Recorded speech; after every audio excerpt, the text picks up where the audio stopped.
So many questions about that co-pilot and about that cockpit door. The secret combination that should have opened it, how was the captain kept out?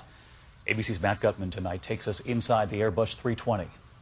2 inches of bulletproof Kevlar, the last barrier against terrorists. Built to withstand even the blast of a grenade. The cockpit doors are designed to keep people out, and this was obviously a huge change since 9/11 with the cockpit doors, because prior to that time, accessing the cockpit door was actually not that difficult. But on this flight, it was impossible. We know the captain could be heard on the voice recorder smashing at the door, pleading to be let in, repeatedly identifying himself. He should have been able to gain access by keying in a simple security code, as this demonstration video from an Airbus A320 shows. But with the alarm buzzing, the person in the cockpit has 30 seconds to flip this switch to lock and keep the door shut.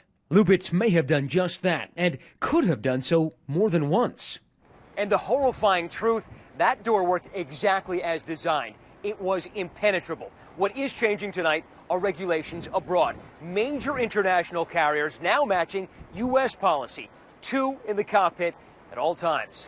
David. Matt Gutman, thank you. I want to bring in ABC News aviation consultant John Nance, a veteran pilot himself. And John, when it comes to that cockpit door, we heard the airline today say about that combination lock that even if the 7-digit code is entered from outside the cockpit, a pilot inside can block entry for up to 5 minutes. And a lot of people are going to say here that a captain should have a way in no matter what. Well, I think we may need to rethink this. Matter of fact, I'm sure we need to rethink it. It was originally done for a really good logic, and that was that if a pilot is up there and somebody is making an assault on the door and they've got the combination, you still need to keep them out. But in light of what has happened here, I think we're going to have to take another look at this. And John, on flights here in America, a flight attendant will often go into the cockpit, so you always have 2 people.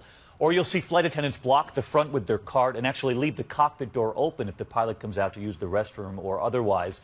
These are the 2 options you usually see here. And those 2 options have been working. One of the reasons why is that you don't close the door if you have less than 2 people in there. And I think that no lone zone concept is something that really needs to be universal. We need to be doing this all over the planet as an absolute standard. And John, we've talked about this before. What about cameras in the cockpit? It seems they're every place else these days. Would they help in addition to the black boxes?